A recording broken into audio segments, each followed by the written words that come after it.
अब तो प्राची जैसे पूरी तरह अमन की हो गई थी। अब उसे कोई भी रोके तो वो रुकने वाली नहीं थी, कोई भी टोके तो वो सुनने वाली नहीं थी। प्रेम का ऐसा रंग चढ़ गया उस पर कि कोई भी अब उसे अमन से अलग नहीं कर सकता था।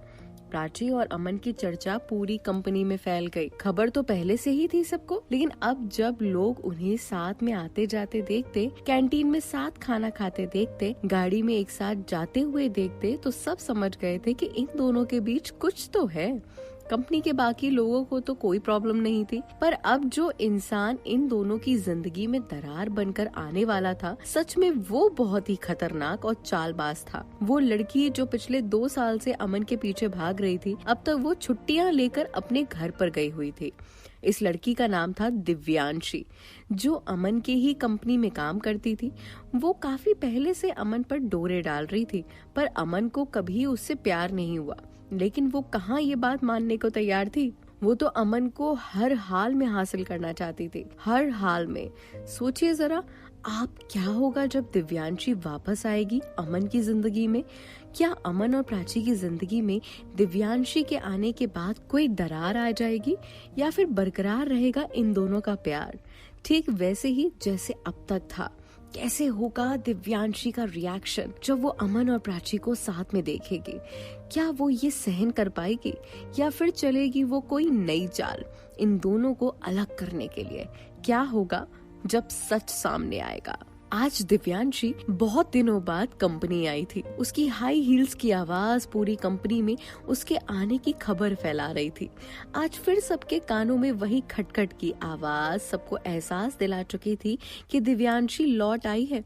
अपनी सीट पर जाकर अपने लैपटॉप का स्विच ऑन करते हुए दिव्यांशी ने अपने बाल संभालकर अपनी कमर को हल्का सा झुकाया और फिर हल्के से नशीले अंदाज में चेयर पर बैठकर सामने खड़े इंसान को देखकर मुस्कुराते हुए बोली, क्या हुआ मैनेजर सर, मुझे वापस देखकर आप ऐसे चौंक क्यों गए। दिव्यांशी की आवाज में एटीट्यूड अलग ही झलक रहा था। दिव्यांशी की बात सुनकर मैनेजर ने उसकी तरफ कोई खास रिएक्शन नहीं दिया और गुस्से में उसे देखकर अमन के केबिन में जाकर बोले, सर। अमन उस टाइम विंडो के पास खड़े होकर कॉफी पी रहा था। मैनेजर ने जैसे ही उन्हें सर कह के पुकारा, वो मैनेजर की तरफ देखकर बोले, बताइए क्या प्रॉब्लम आ गई। प्रॉब्लम नहीं, प्रॉब्लम के नाम पर दिव्यांशी आ गई।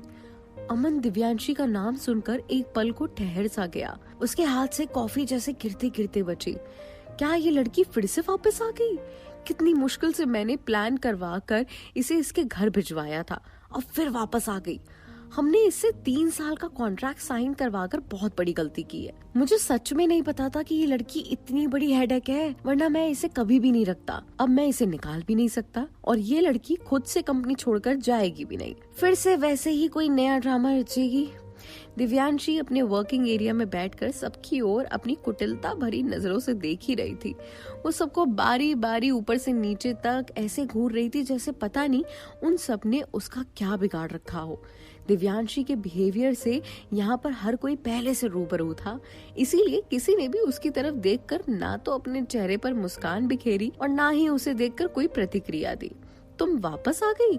दिव्यांशी की बेस्ट फ्रेंड रूपल, जो कि यहीं इसी कंपनी में जॉब करती थी, उसकी बगल वाली सीट पर बैठते हुए बोली, क्या तुम्हें क्या लगा था मैं नहीं आऊंगी। अरे नहीं, मैं तो बस पूछ रही हूँ। मुझे लगाया शायद घर पर जाकर ऐसे व्यस्त हो गई हो कि हम सबको भूल ही गई हो। हाँ, भूल सकती हूँ तुम सबको, पर उसे कैसे भूल सकती हूँ जो इतने दिनों से मेरे आने का इंतजार कर रहा है। उसे कैसे भूल सकती थी मैं। दिव्यांशी ने अपने होठों को अपने दांतों से दबाते हुए कहा। उसकी आवाज से उसकी चालाकी अलग ही झलक रही थी। तेरे जाने के बाद यहाँ क्या हुआ तुझे पता भी है क्या। दिव्यांशी की सहेली रूपल हंसते हुए उसकी ओर देखकर बोली, क्यों, क्या हुआ मेरे जाने के बाद। दिव्यांशी अपनी सहेली रूपल की तरफ हैरानी से देखते हुए बोली, अमन सर की नई गर्लफ्रेंड बन गई है। ये सुनकर दिव्यांशी चौंकते हुए बोली, क्या, भरोसा नहीं हो रहा ना। हो जाएगा, अपनी आंखों से देखने के बाद सब भरोसा हो जाएगा। चलो मेरे साथ। ये कहकर रूपल उसे अमन सर के केबिन की ओर ले जाने लगी। अमन उस टाइम प्राची के साथ उसके केबिन में किसी फाइल को ओपन करके उसकी मदद कर रहा था। उस टाइम वो दोनों एक दूसरे से हल्का सा चिपके हुए खड़े थे। दोनों के शरीर एक दूसरे को छू रहे थे। अमन के केविन की ओर बढ़ने से पहले रूपल और दिव्यांशी की नजर प्राची के केविन में चल रही गतिविधि पर पड़ी। दिव्यांशी खड़ी खड़ी अपनी आंखों से उन दोनों को देखती रही, पर रूपल ने आग लगाते हुए कहा, देख लिया अपनी आंखों से नजारा। अमन के केविन में जाने की जरूरत ही नहीं पड़ी, इनका नजारा तो यहीं दिखने को मिल गया है हमें। दिव्यांशी से अमन और प्राची को साथ देखकर रहा नहीं गया। वो हाल ही गुस्से में केविन के गेट खोलते हुए बोली, अमन सर, मुझे आपसे कुछ जरूरी काम है। दिव्यांशी की बात सुनकर अमन ने एक नजर उसे गुस्से में देखा और फिर अपने हाथों से उसे जाने का इशारा करते हुए बोला, मेरे केविन में जाकर वेट करो, मैं भी आता हूँ। प्राची दिव्यांशी को पहली बार ऑफिस में देख रही थी और उसका ऐसे अमन से बात करना प्राची को बहुत चौंका रहा था।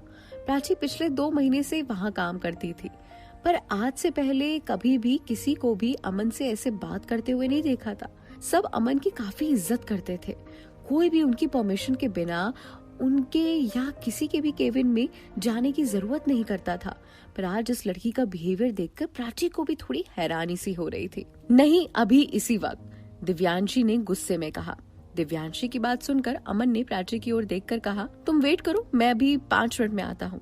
और इतना कहकर अपने केबिन में चला गया। अमन के केबिन में पहुंचते ही दिव्यांशी और रूपल दोनों वहां आ गई। दिव्यांशी अपने हाथ में फाइल लिए हुए थी।